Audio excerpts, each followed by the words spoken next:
All right. Well, Mr. Wagner, Eric Tasker, Flippin Sticks and Throwin Lead podcast. We are doing it a little early this week because I am on the road. I'm leaving town for a change. I like that. I do. I like it. I know.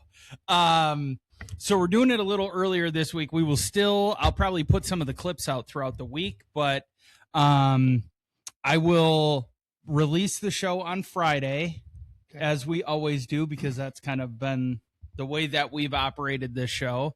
We'll get some of the clips between now and then. I'm sure we'll get into kind of where I'm heading, what's going on. But how does it feel to be back in the Flippin Sticks podcast studio at the Wagner Ranch? We're back. Oh, we're not back, but we're back. We're not back, but for a temporary kind of weekly interruption in our normal Tasker studio, right? Wherever else, we're here. So it's the All-Star break. So what do you got going on? But it reminds me, it feels like when we're here, it's the hunting season. And even though it's a tease and it's Africa hot. Oh my God, is it hot? It's still, this is where we will usually be come fall. Right. After hunting, we come in, we talk. We have heaters on. We do not need heaters today, though. I know. We've got a fan blowing. All the fans. I did open my mouth and said some things to a few people. One who we just mentioned earlier, who I got to get that red dot to, but a couple others, an engineer, just a couple other, one of our listeners that I've known from a long time. They're going to come out in the fall. And maybe when we do a podcast or after a hunting session, we're going to have a couple beers and maybe we can talk. Not saying we have to do it, but like record some conversations. Yeah. And then we would have conversation, like round table conversations in regards to hunting, different ideas, different thoughts, whatever whatever that topic would be of the day. And then once, we dig into the second bottle or the next rack. Yeah. Then we shut it off. Okay. And then we just drink. Then we just BS for the rest of the night. Correct. Unfiltered, uncensored. Yes. Unrecorded. 100%. Right. Because that's how it would go and things would get out of control. And of course, knowing one of our friends, Patty, he'll say things intentionally just to take shots at people. Yeah. So we got to have him off the record as much as possible. But and then the two other guys are really calm. They're calm and God. Cool. So it's going to be like a total mixed bag of people. And one of the guys, his name is Brian, and his son, they listen. They pull us up, they're listeners, and they would be different ends of the spectrum, but I still think they would enjoy a cocktail and enjoy hunting stories because they're already working on their stuff, and they sent me pictures of some of not the finished product, but motion, product in motion as far as food plots. Which is kind of the MO right now. I mean, we were just talking about this before. I think we're still about a week away from getting any kind of precipitation in the area. We've just been like drought central here. Yeah. It's been so hot and there's been no break. And we've had this really odd start to the year where or even since May, we had very appropriate temperatures. Then we got really warm, cooled off, week and a half of rain. And then it was really hot again. And then it kind of got mild. And then we're back into this hot phase again. But we're going to be 3+ weeks without rain. Yeah. I mean, if you're not running sprinklers, you probably don't have a lawn right now because it's just, it's so warm and it's just blazing hot outside. So it's just nothing but consistent heat throughout the day. I mean, ag fields and stuff actually look pretty decent, which I was surprised. But I drove by kind of one of the spots yesterday because I was just curious. Yeah. How, you always hear about the corn sweat and all of the moisture that comes off of corn stalks as we get into that August kind of time frame. I mean, even the corn stalks are struggling. You can start seeing them browning up already, which is not good. No, because remember last year they browned up really early. Yeah. I think beans were harvested. They usually go beans, then corn. Right. And I think it was almost maybe make up a number, Yeah. a week early on beans, but like 2 weeks early on corn. Like corn was off the fields. I mean, there was no water, there was no moisture content in any of the crop. That nobody had to, silo it. Nobody had to propane, waste money on that to dry stuff out. It was dried out. So now that you say that, I thought about that. I didn't see it browning, but remember last week when we talked about corn on this side, the corn is the one that always keeps the deer in. Okay. I get bigger deer with the corn, but the beans are the ones where they come out later at night. So now we have, as I'm pointing, you can't see this, but beans to the north. That's all beans. That's all beans. Yeah. So that's all beans. All hell, that's that's a boatload of beans. Right. And then across the street or to the west would be all beans as well. And then the southwest corner is that bean, how he staggers it, bean corn. He almost has like a stepping system, a tiered system, and then corn to the due south. So, and then in that southeast corner, he's got corn back there too. Yeah. So again, surrounded by crop. We have 3 water bins, and our other buddy hasn't come out here to help dig yet. Yeah. But we better get them things going too. I mean, it'd have been nice to get them out. Have them out. Yeah. You'd have been refilling them every day, probably. That's true. And, and then I cut about a third of the food plot. And you said, it's really like where I cut, it's almost dead. Like it's brown. It's dead. so weird. Like, if I could have got it all done, that fuel filter, hopefully that's a problem. But anyway, I'm getting that zero turn tomorrow, but it will be one time, I think. And then I'm just going to spray it because it is dead. It's dead. Yeah. Which you would almost think like, okay, well, Mother Nature is kind of helping move us forward here. Yeah. But you still have to take care of it. You still have to cut it. You still have to burn it. Right. I mean, you still got to do a lot of those things. Right. Yeah, it's just, it's unusual. Yeah. Like we've been going through these waves now for 2 months. We're just not really getting that perfect lineup of what everybody would hope. But how nice though, like for you always do your food plots the end of July or early August. And if I have to push it back a little bit, it's okay. And it's not like you're missing out on anything right now. Right. I mean, nobody in their right mind is planting right now. Right. No. They would wait until the end of the month. They would wait the other 2 weeks, and they would just wait until we got into that last week, because I think we have like 4 days of rain that last week of the month, which is super nice. Yeah. So, and if it wasn't so hot, we could have done something. That's when you first originally called. I thought, I didn't know, I forgot you were leaving for the weekend, and I thought you wanted to like move stands, because Hottie calls and he says, hey, what are we going to do, stands? Hello? And he goes, yeah, hey, are we going to do stands today? I go, who is this? He goes, he laughs, and I go, you got the wrong number. I call him back and I go, dude, it's way too hot to do any of that stuff. He goes, we're just trying to survive. Oh, by the way, I don't have AC in the house right now, so I'm for sure not doing stands. Yes. And then Brian calls me. I go, it's out. Brian goes, I'll be there this afternoon. Oh, and that's the day my daughters are all mad. Yeah. And I'm like, can you just give me a few hours? So they sit, they're sitting in their vehicle. Not really, but that's about it. But yeah, I'm like, you got the wrong number, Hottie. You got the wrong number. There's no way. I don't even know who you are. Yeah, I don't even know why I answered this call now. I know. Yeah, it makes it so tough. And like, even when I came out here and I cleaned some stuff up last week, it wasn't great, but it was manageable, because it's like 30 minutes in and out. Yeah, you can just run through. I mean, I wore shorts out here because I'm like, there's no way I'm wearing jeans right now. Right. I kind of wish I would have worn pants, because when I got to the north side, just trekking through a lot of that, I'm like, yeah, I probably could have used pants, because my legs started getting all cut up and all that. But I'm like, I'm sorry, I'm not. I'm gonna wear short sleeves. I'll put my boots on. We'll walk through it. We'll get out there. We'll clean some stuff up. I forgot, and somebody else also mentioned a seed, and I think we've used them before. Okay. And I really wasn't too. You keep talking as I'll try to find it. It was a. Shoot, they said, I thought it was a domain product. Okay. It was, you should try a small area of domain seed, Big Sexy. Big Sexy. Big Sexy. So I don't know.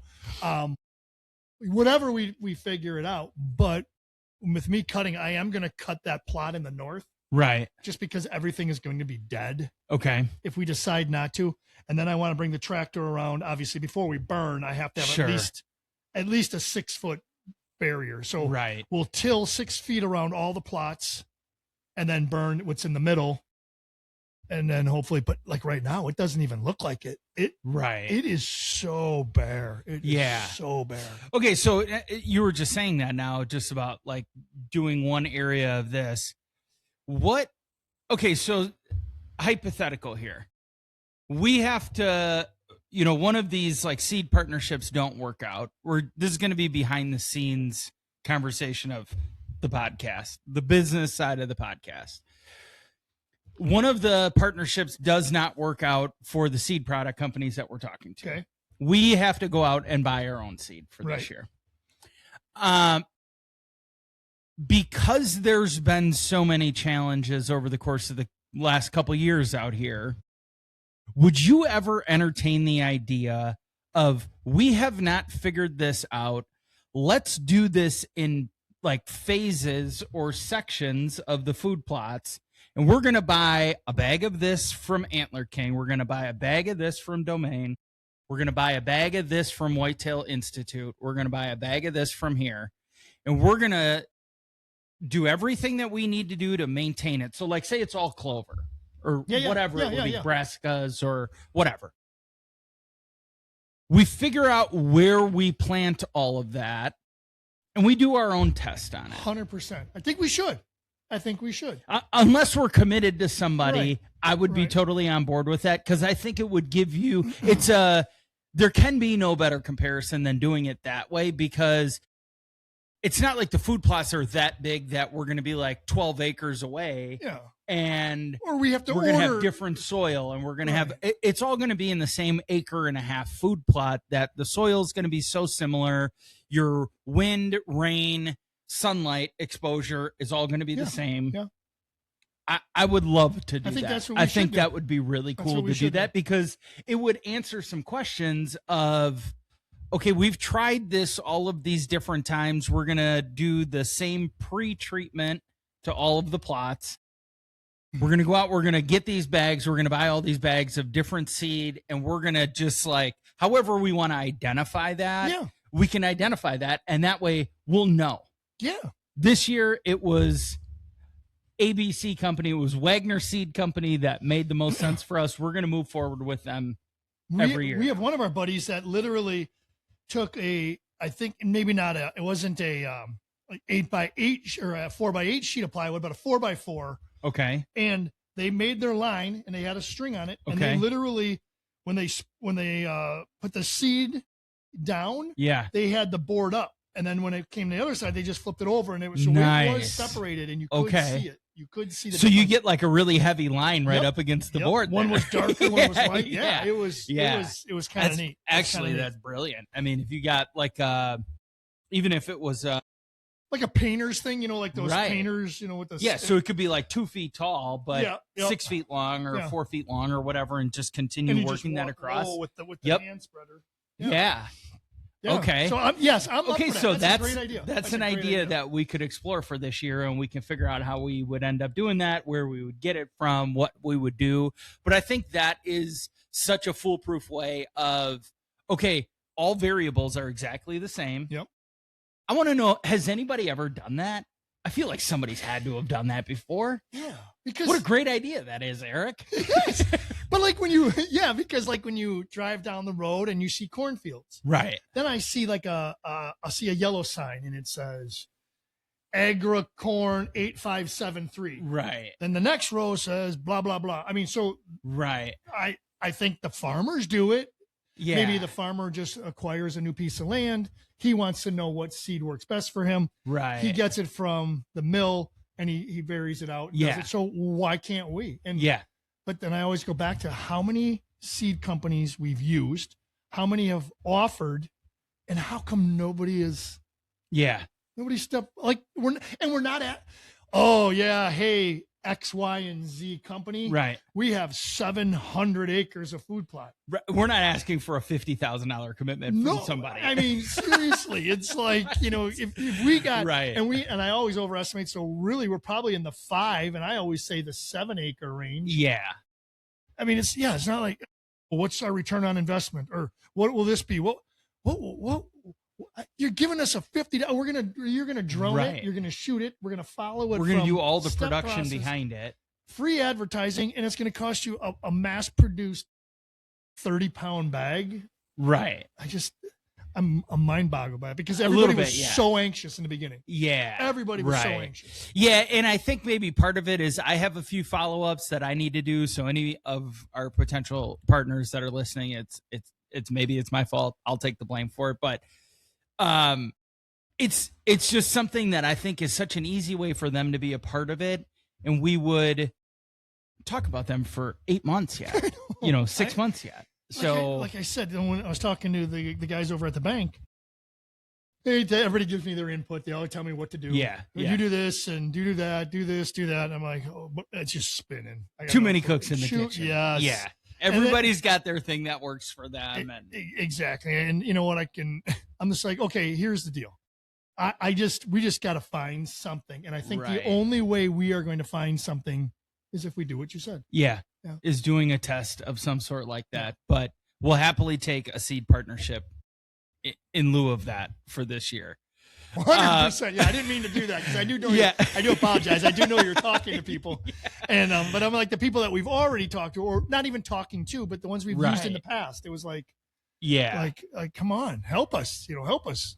Yeah, I'm gonna. I was gonna do. Oh shoot, I wanted to figure out how to play this thing. Okay, I'm gonna maybe I'll just use this as part of like one of the clips, and I'll put it together.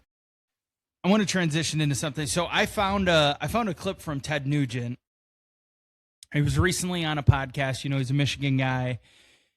All kind of Midwestern, but I think this theme spreads far across the nation in terms of, like, what would you do on both sides of this situation? But do we think that, like, authority figures in, say, the hunting community, say DNR or Fish and Game or whoever, do they overflex authority at times?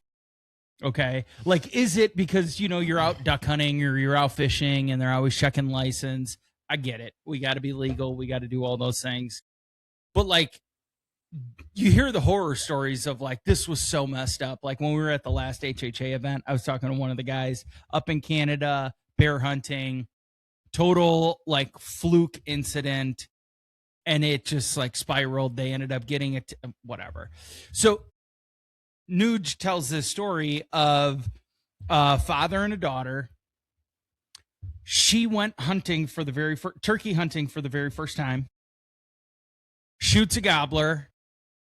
The pattern kills a hen behind the tom, not in season. Okay. The difference and I don't think this is the case in Wisconsin, but in Michigan, you can take one hen a day during the fall season. So I think in Wisconsin, you can only shoot toms at any point in time in the year. Maybe I'm wrong. I've never shot a fall bird, so I'm not 100% sure. I think fall you can shoot either. Okay. So spring, it'd be the same for us. You can only shoot jakes and toms. No hens in the spring. Only beards. Yeah. Or accidental bearded hen. Right. But then in the fall, it's non-gender. It's my belief is so same scenario here in the state of Wisconsin, where you're able to still harvest a hen in the fall. Right. The dad says, I'm going to set an example. We have to do the right thing. I'm going to call the DNR and tell them what happened. No. Okay. So Nuge continues the story and says the DNR officer should have showed up, set an example for this girl who was on her first ever turkey hunt, first ever turkey harvest, and written up a warning, say, not a ticket, but just a warning, or like here's an incident report, like I'm going to file this, but we're not going to issue a ticket. the DNR, the DNR warden should have said, your dad did the right thing. He called this in and reported this. I understand this is your first bird. We're going to just walk away, and I appreciate you being honest about it, but we're going to just walk away and leave it at that. The DNR warden, issues a citation for shooting illegal game and then takes both birds. So now this girl's first turkey story is, shit, I made an accident, or like an accident happened. I didn't think that I would hit that hen behind the tom. That happened. Now I lose both birds, and now she's probably soured or frustrated by that situation. And she will be the one who never, ever registers an animal online again because she's afraid something's going to go wrong. Right. So you, the DNR, Mr. DNR official, you didn't necessarily teach a lesson whatsoever. Right. You've just taught a young hunter that you are, I don't know, doing the right thing is So, not always rewarded. You know what? Fill out my card, or am I gonna zone when I'm on my phone? She's gonna be like, man, if I accidentally say antlerless, right? If I accidentally have the wrong county, the wrong zone, the wrong weapon of choice, if I accidentally hit the wrong button and submit it, am I gonna get fined? Am I gonna get a call from the DNR? Screw it. I've already seen DNR officials up here. They're a-holes. Right. We already know the guy that's local to us, and they were not understanding. We thought we'd do the right thing, report something that happened, move forward. Way. Terrible. So, and it's like, I mean, what do you do in that situation? Do you actually call it in? Do you understand? I guess a lot of variables here. Is it private ground? Is it their own family farm where there's nobody else that's out there? Is it public land, and are there 10 other hunters in the area that saw it, that may have witnessed or may have, been involved in some capacity? I don't know those details, but it takes me back to the turkey that I shot.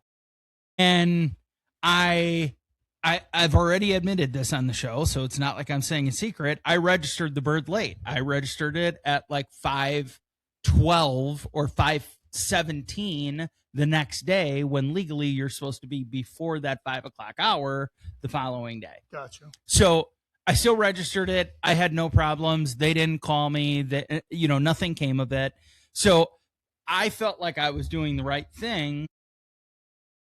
The flip side of that is I could have gotten called from the DNR. You registered this bird late. And I could have just as easily said, screw it, I'm already late, when I realized at 5:10 the day after that I could have just not registered the bird. Good and point. I wouldn't have had a problem. Good point.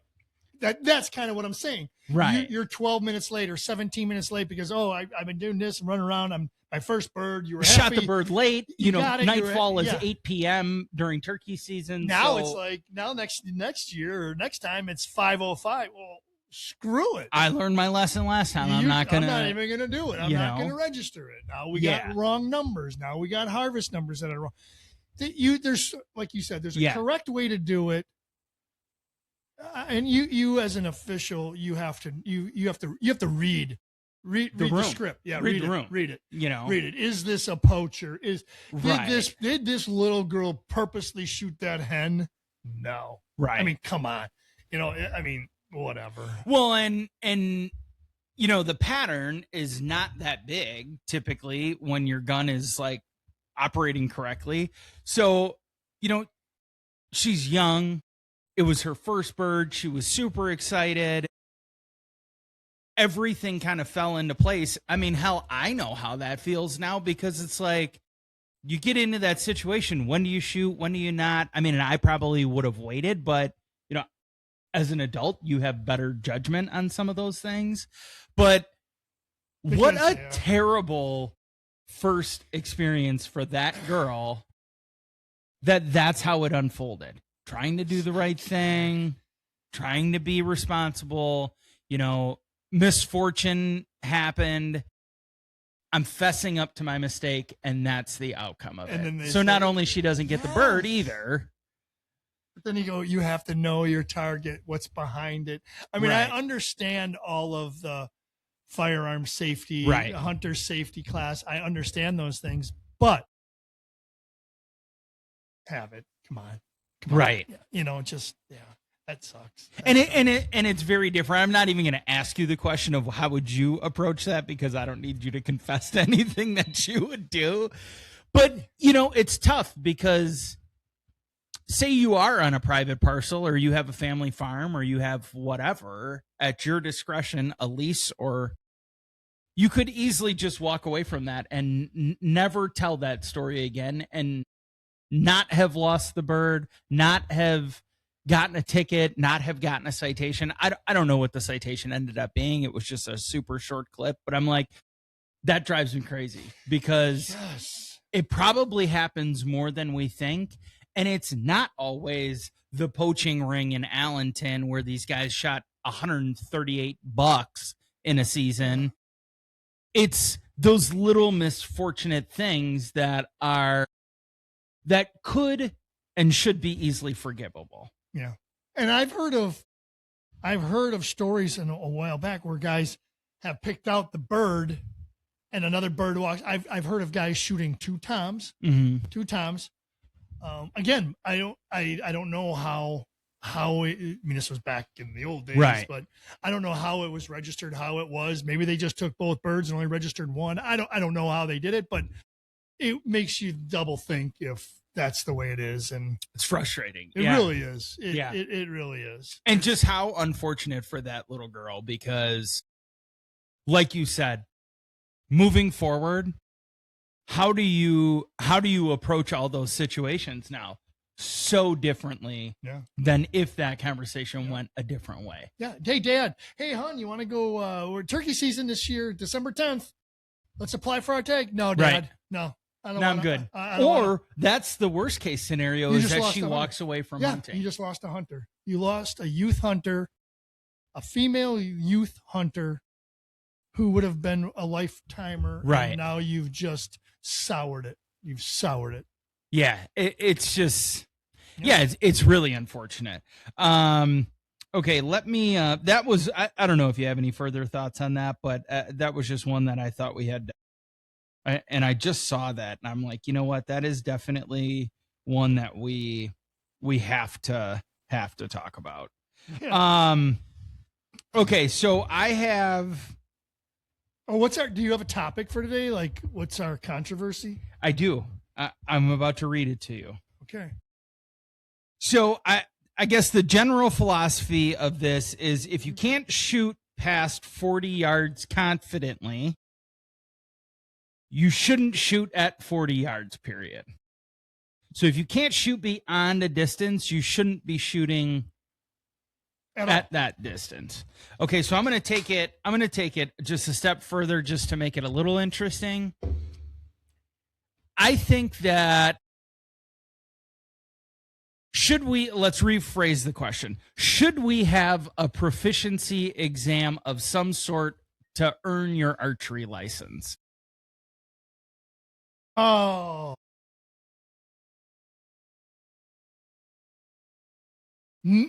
No. Okay. Do you want to go first since your wheels are spinning over there? No, you go. Because I can jump in. You go first. I'll happily do this. You go first. Okay, so you're gonna say yeah. I think so. Europe has this. Like if you were to hunt in Germany, you have to pass a proficiency exam. Okay.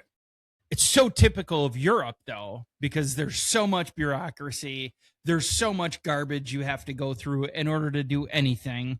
So here we are, land of the free, home of the brave. We do what we want here, okay, with, some restrictions. I think that there should be some sort of proficiency with archery equipment because so many people don't spend the time to do it. And it could be as simple as going to your local archery range and shooting at a bail target. And as long as you can hit an 8 ring on a target, you're good. Okay, because we lose. Like, I think it would make people take archery more seriously because they actually have to practice. Can I, under your scenario, Okay. I am not a member. I am not part of the summer league, the winter league. Right. I'm not in that. But can I just randomly walk up to an archery shop? Yep. And say, I need to sign up for a proficiency test. Mm-hmm. I would like to go out there on Tuesday. I can get off of my lunch at 12:30. I want to come in at 12:30 and show you that I could shoot at 25 yards in an 8-ring circle. You verify it, sign it off, and then I will send proof to the DNR for no cost. Yes. And I think that would work because if you open your doors to people that are trying to do that, the chances of it, we'll liken it to the DOT emissions testing. Okay, so a service center offers DOT the emissions testing. Say there's a problem with your car, who are you going to go to? You're probably, there's a good chance that you would continue getting your service done at that facility if they're an actual service shop. Right. Okay. Now ours in Oconomowoc is like a window tinting place. They're not a wrenching place. So you'd still have to go somewhere else. But say it was like a Wagner's auto service. You do emissions testing since you're doing fuel filters now. You know, we don't do emissions. We don't. You're Waukesha County. I'm Dodge County. Oh. I don't even know what you're talking about. Are you serious? So every 2 years. your vehicle, in Waukesha County, every 2 years you have to get an emissions test. Even a brand new truck, my brand new truck. In 2 years, you'd have to get an emissions test done. Do I got to pay for that? No, it's free. Really? Now, most of those places, like the place in Oconomowoc, you can do your registration and everything right there, too. You get your stickers that day. Do I got to wait in line like an oil change? Most of the time, no. And you don't have to set up an appointment. You just show up. They scan everything. They come out, hook it up to your car, and you're good to go. I hope. I am Dodge County, so I hope I haven't missed it for you 25 years. wouldn't be able to redo your registration if you couldn't. Okay. Yeah. Oh, okay. So, yeah. So the chances of something, or say like, oh my God, my bow is not shooting right. Okay, well, there could be a service order for your shop. Or, you know what? I really need to get some more arrows. Whatever. Oh, I see. Bring you in for the cart, the free. Correct. And you don't have to let people shoot all day. Like if there's a standard in place, you could just offer it. You get 10 arrows at our target, so you're not sitting there just beating the shit out of them for an hour. Yeah. It doesn't cost them anything because realistically, like, okay, it's $12 to shoot at buck rub for as long as you want indoor.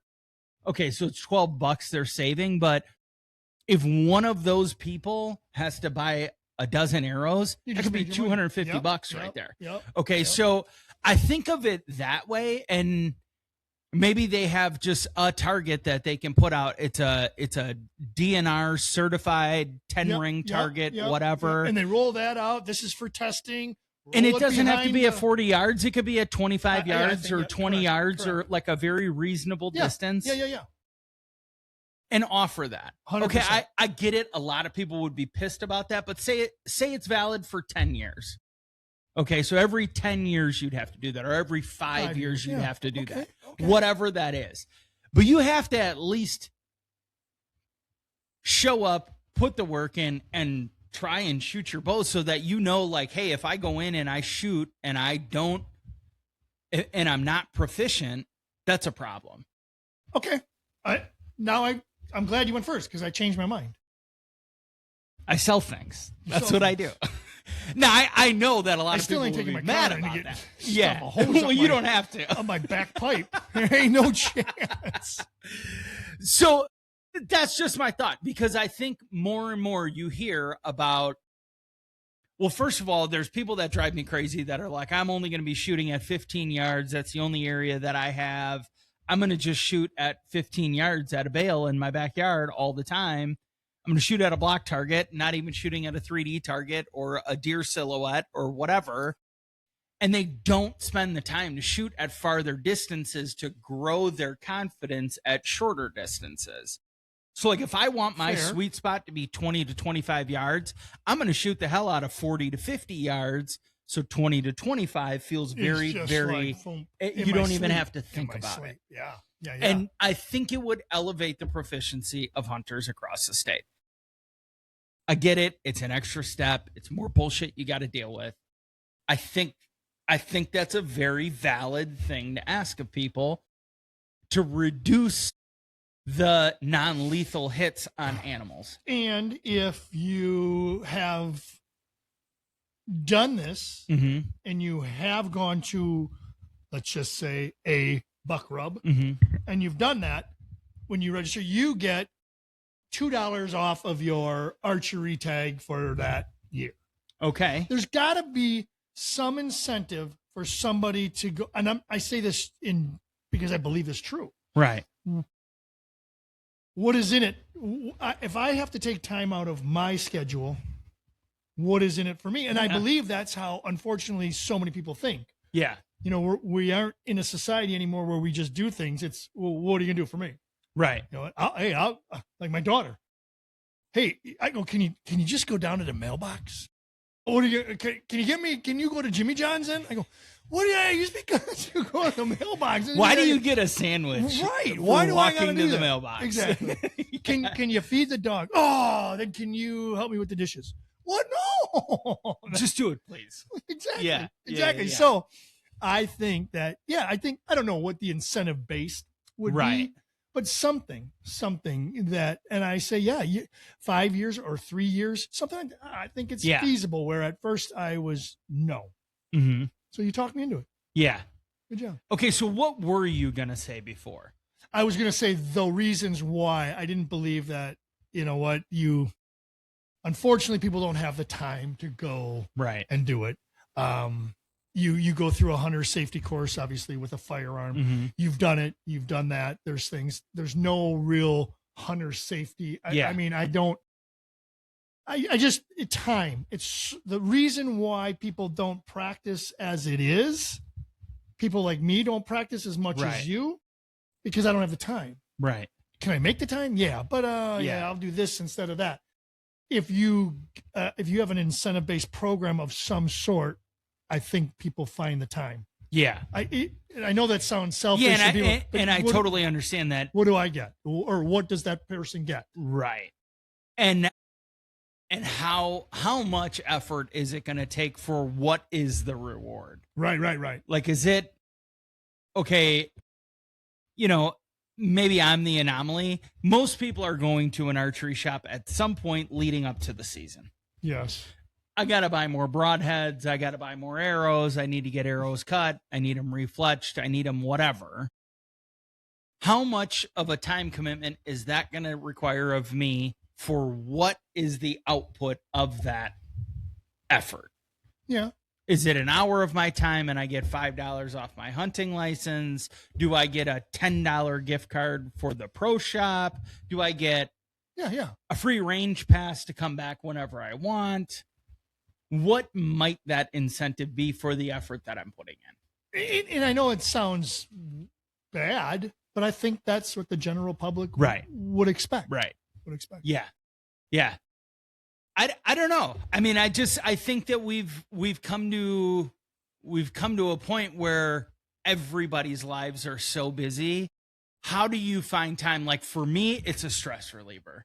So like, I might be busy as hell, but I'm going to find time to shoot my bow come July, August, September.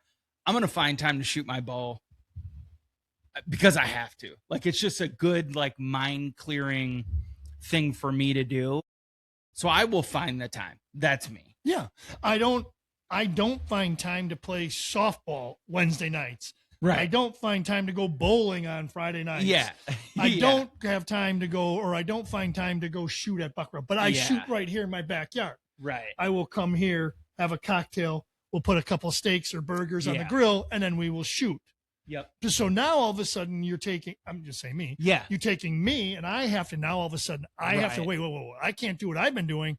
I got to go to buck rub where I don't know anybody. Those Right. the guys that work the desk, I don't know them. Yeah. If Raven's there, I know her. Right. And the other girl that works, there was another person there that I Yeah. know.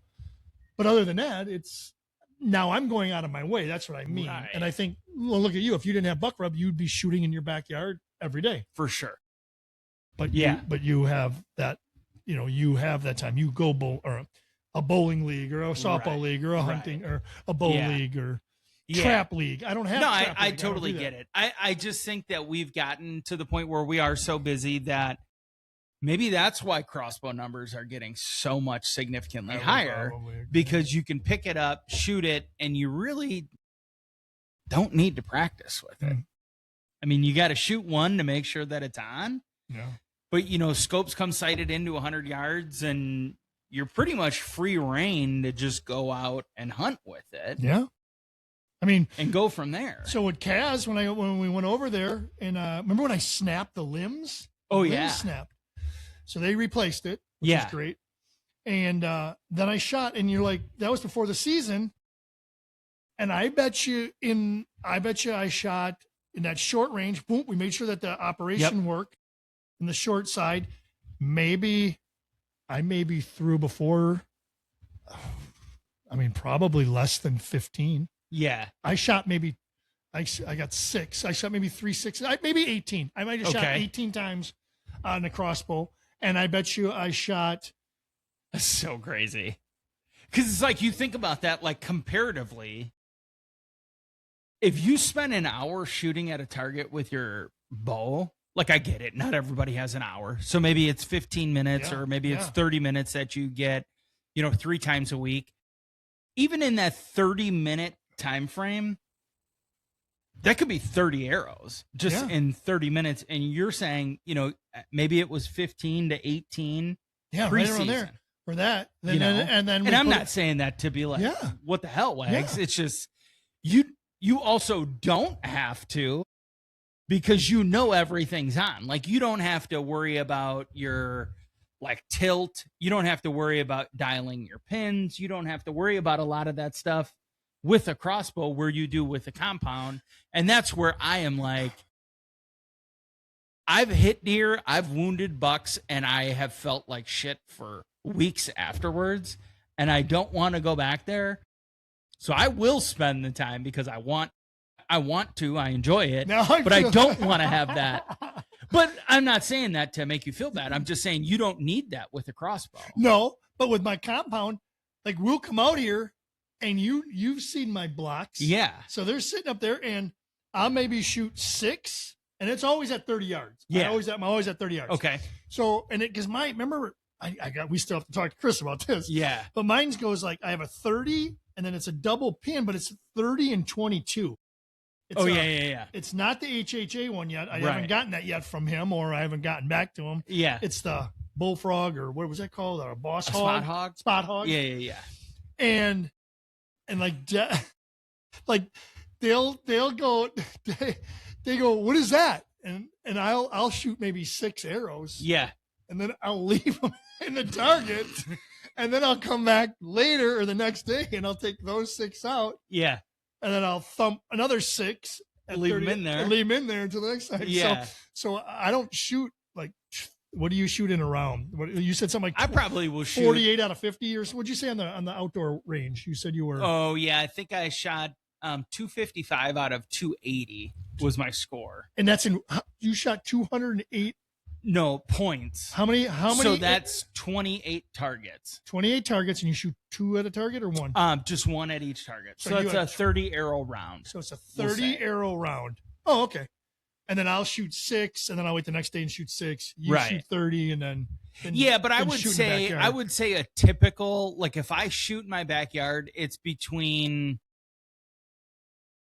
I would say conservatively 25 to 50 arrows in a round. Yeah. Like, for me to just like sit back there and just shoot at a block. Cause I can, I've got like one of those, I don't know if it's a 24-inch or a 30-inch, like, big shot target. It's got multiple different locations you can shoot at. So it's not like you're firing at the same small one. dot. Yeah. You can spread them around. And I think maybe I would shoot 6 to 8 arrows at a time, so like, spread them around and do all that. Yeah. I don't know, but it's totally a priority thing for the difference between a compound and a crossbow. Oh yeah. And like my dad's the same exact way. Like he'll be like, "Oh yeah, I got the crossbow out, and I shot maybe 8 arrows out there." I'm like, 8 arrows. I like to give him a hard time about it because like I know he's competent with that. But at the same time, it's so funny that he's like, "Yeah, I shot 8 arrows." And I'm like, 8 arrows I would not feel comfortable with, but you don't have to. It's totally apples and oranges. So put it like this way. When you sight your rifle in, do you shoot 50 times? No. You shoot it, boom. Someone tells you, okay, you're about an inch right. Click, click, click. I go maybe 4 clicks. It's a 1/4 inch or an eighth of an inch. I go 5 click, boom. Yep, you're right on there. Take one last one, boom. Yep. That's 3 shots, and I'm just done to make for the sure. year. Yep. So, again, more error, I believe, in the compound bow. Yeah. With the body movement, wind, stabilization, how you control your body rather than the gun on a rest. But we don't on a gun. I don't take that. I don't shoot 50 times. Hell, I'd be broke. Yeah, I mean, I know you have ammo storage, but you'd be working through it pretty quick. I'd have a dent in it. Yeah. I don't know. I think that's another really good one. Another campfire controversies that I think very valid reasoning behind both sides. Yeah. And I swear I'm not going to take the opposite side every time. Like I'm going to make everybody's lives harder.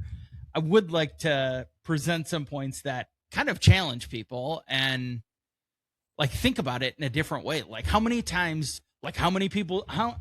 do you know have wounded a deer in say the last 5 years with a bow? Yeah. Well, when we go bear hunting, there's up there, Joe, we have some farmers, they don't mind us bear hunting, but they literally say 2 things. I don't care how big it is. Right. If you're going to come on my property, you are going to shoot one. Yes. You're going to harvest a bear, and you are not going to take a bow. You're going to take a gun. You will take a rifle. You will take a rifle. Yeah. And again, these are all things that go back to you for you run the DNR for a year. Yeah. I will make so many people mad. It'll be so great though. It'll be so fun. And you're going to be like my board of directors. Oh man. Okay, so another campfire controversies. I love this segment because I think it gets us kind of like figuring out like how much would we like to piss people off for a change we would like to see. Yeah. Okay, so I teased this earlier. I got this tattoo and I've got like a handful of birds on the outside, which apparently makes me a waterfowler. I'm taking it to the next level. I'm going to Squad Fest this weekend, which is in St. Louis. It's a Dive Bomb Industries at their corporate headquarters. Huge fan fest, big major discounts. So if you personally, not all of our listeners, if you personally need any decoys or if you need me to grab anything, our friend Patty asked me, the first question he asked me was, what vehicle are you taking down there? So how much can you bring back? Yeah. And then the next question was, my brother asked, hey, can I borrow your truck to go run and pick supplies up from this distributor that he uses for his pots and plants business, like stone or whatever he needs to get? I'm like, everybody just wants me to drive with a pickup truck because I have room to bring shit back. So I'm really excited about this. This is why we're recording earlier in the week this week. I've never been there, but this is year 6, and my brother and the nephews have been every year so far. It's their annual tradition. They like to drive down. So we'll go down through Iowa, and then we will come back up through Illinois. Yep. And stop at the Shields in Illinois, and I guess there's a fireworks store in Hannibal, Missouri, okay, which is famous for Mark Twain. That's Okay. the Mark Twain hometown. There's a fireworks store there. I don't know. I'm just kind of along for the ride with this. I'm excited to make some connections because Matt Judy, who is one of the founders of Dive Bomb, also runs a podcast, but my brother and the boys, my nephews, like talk to him all the time. They like exchange messages with them and do all of this stuff. So we're going to get an introduction to a couple people, but I'm going to go down. They have this huge vendor list of like the entire parking lot gets filled with vendors, Halo, waterfowl, different like call manufacturers, accessories, duck stuff or duck dog stuff, all of these different things that they have available that are like show promotion pricing and a lot of that stuff. I'm really excited to go down. I'm taking business cards with. I'm going to try and make some connections, and we're going to try and get some of these Dive Bomb guys on because before you know it, it's going to be September. We're going to be early teal season. Rez and Patty are going to be like, when are we going? Let's meet at midnight to get out there early or whatever ridiculous time frame Rez has. So I'm really excited. It's kind of out of my wheelhouse, but I'm trying to make it my wheelhouse in some way, shape, or form. But I just want to go and have fun and, spend some time with my brother and my nephews and just try and make some connections down there and really just see what this is all about. I've seen the videos. I've seen all of the like chaos and the trailers and the reels and all that stuff that they've been posting in anticipation for this. I just want to get us some guests. Yeah. That's what I want out of this. So this is a business trip. What I was just looking at is when I went there in Muddy or Beaver Tail, or I have a buddy that I played baseball with. Okay. And his name is Jason Christensen, and he's down in Arizona right now. He started an LED lighting, for duck boats, for getting out there.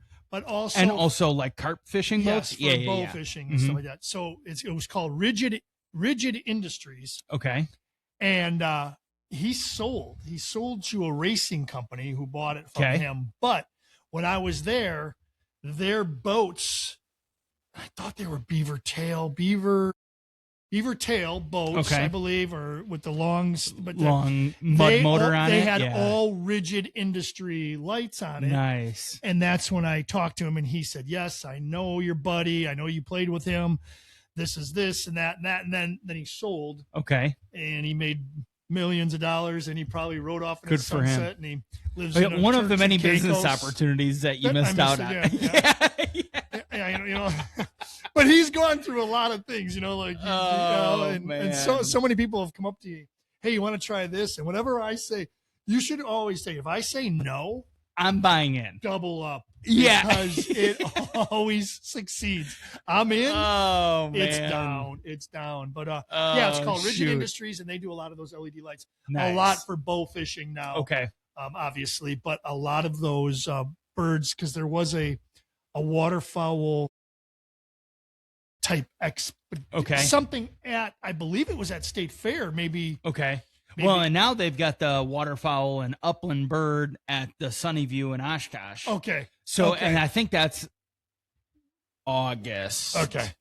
So it's like in advance of the season, but it's like kind of later on down the road. Yeah. I don't know, man. I mean, what are you looking to buy? What are you looking? Are you? I will say that I don't think I'm buying anything except most likely a duck dog neoprene vest for Hattie. Okay.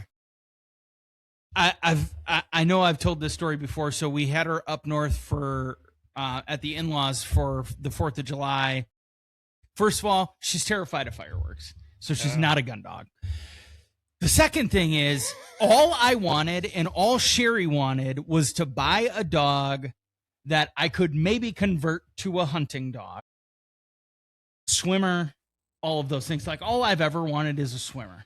So like, I would love for her to just throw a ball, throw a bumper, throw whatever out in the water, and you couldn't get her out of the water. Right. She doesn't swim. And I think I figured out what it was. So we worked with her, and she's like very comfortable. I mean, she was up to her belly in the water. Like, she kept going back and she kept getting in. It was probably nice and cool on her legs. She I think her problem is she's ass heavy. Oh. So even though she's super fit, so I think she panics because her rear falls. Yeah. And she either is not using her feet or she just has so much weight in the dump truck that she can't get it up to be confident in the water. Yeah. So those neoprene vests, they are twofold. One, there's buoyancy because they're like 5 mil neoprene, so it helps with buoyancy. It should help bring her backside up, but it also keeps them warm. You know, so like as you get into those cooler seasons and cold temps, the dogs have a little bit of warmth in their, you know, in that vest then of keeping them upright. And that is one thing that I probably will buy. Yeah. I can't justify buying like one of those like expandable legs that you can adjust at whatever height so they can jump up there.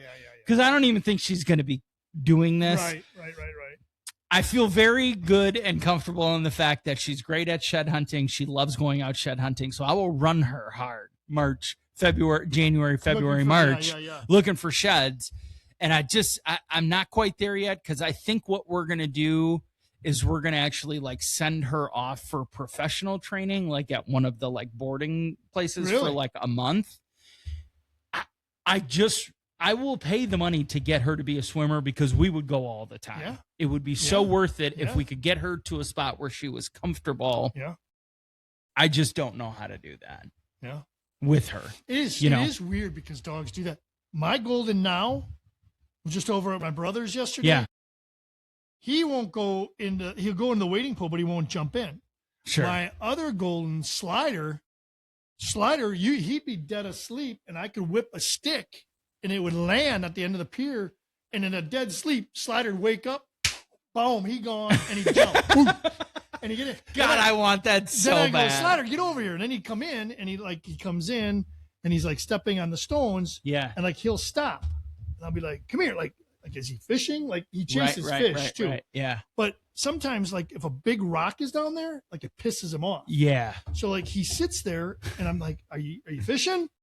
And he's like looking, and all of a sudden I see his paw go like this.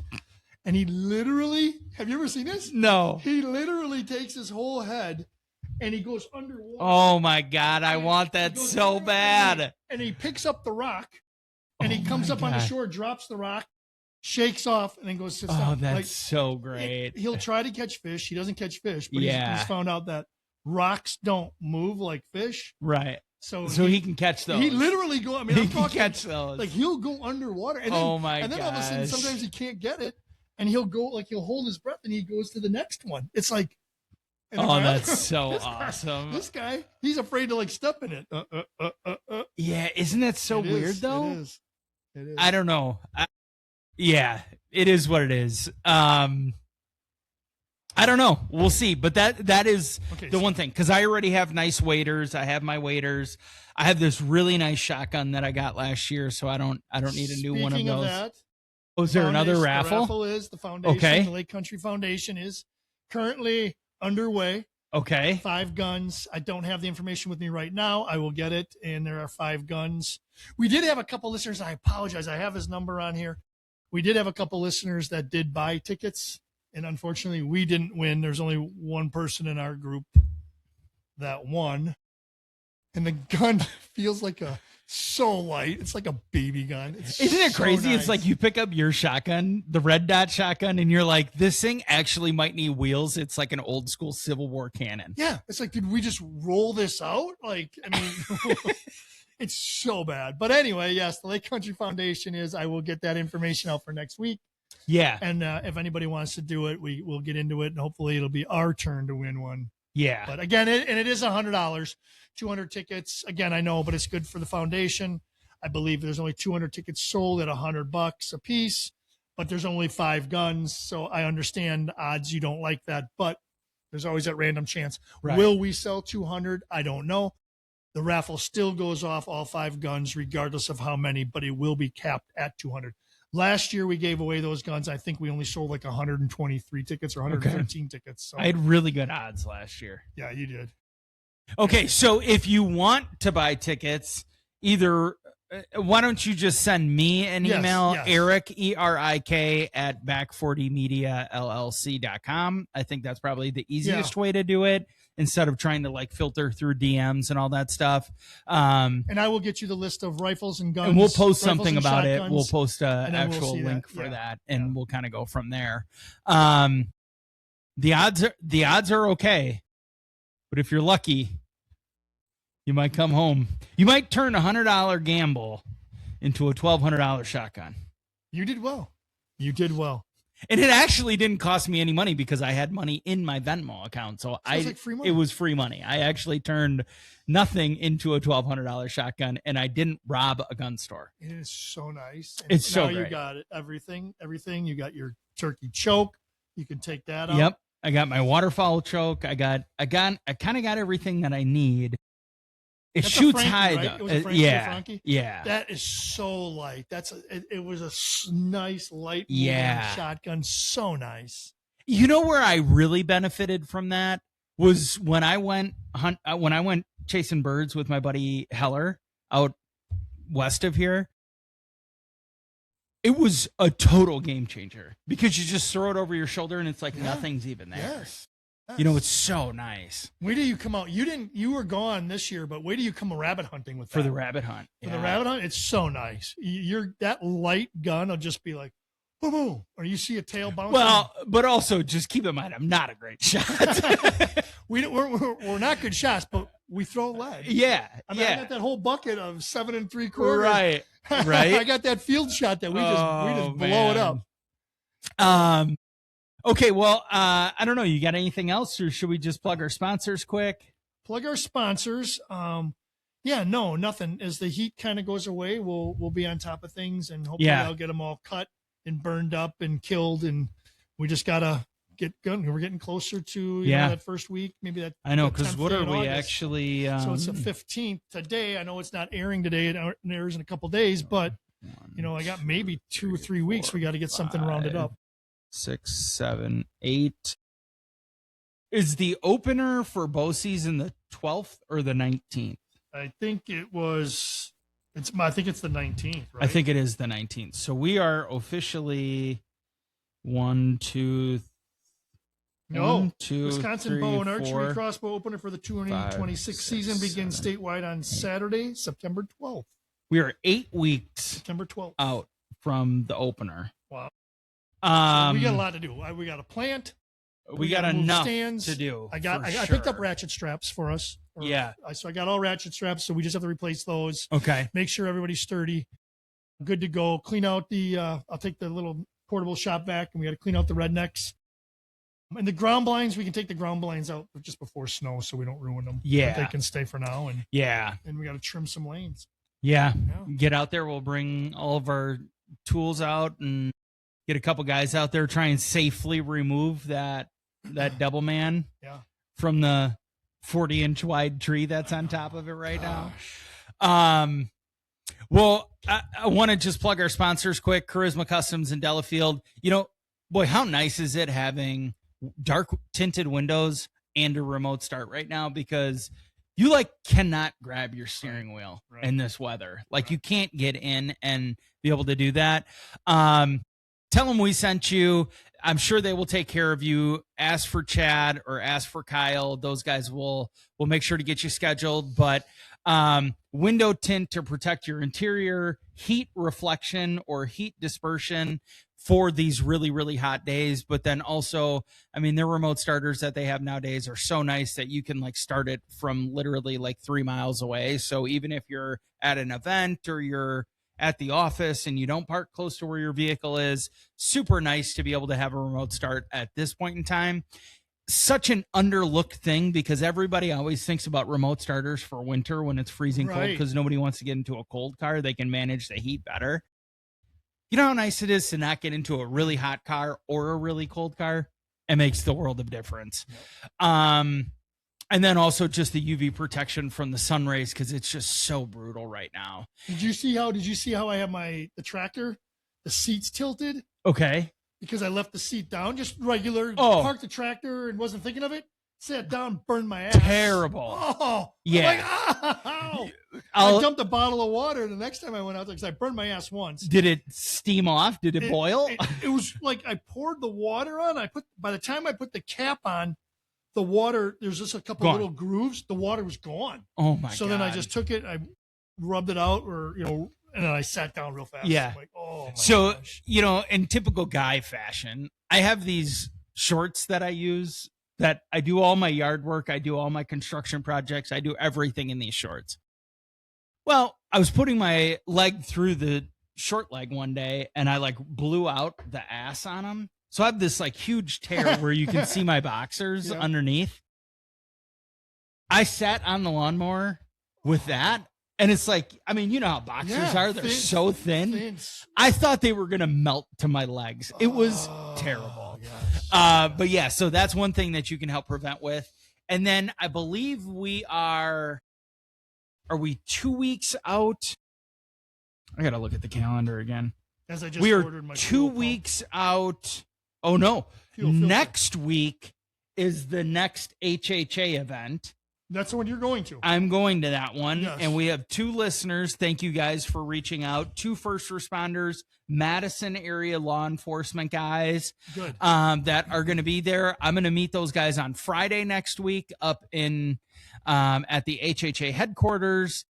It'd be great to meet those guys because I've never actually talked to them before, and we're going to have a great weekend. There's one additional after that. And Chris, I had reached out to him because I'm like, I've got a couple buddies that would love to be able to come with and have an opportunity to do that.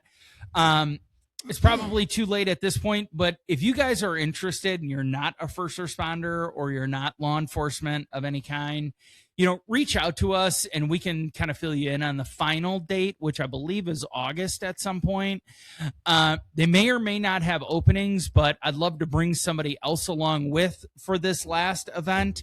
I walk away from those every time thinking, man, I feel so ramped up and ready to go and get back to work on what we love to do and get ready to shoot our bows, get ready for the season. It's just so cool. All of the different stories that you hear from going to these that you would not experience in any other capacity. And unfortunately, I don't go to the shoot.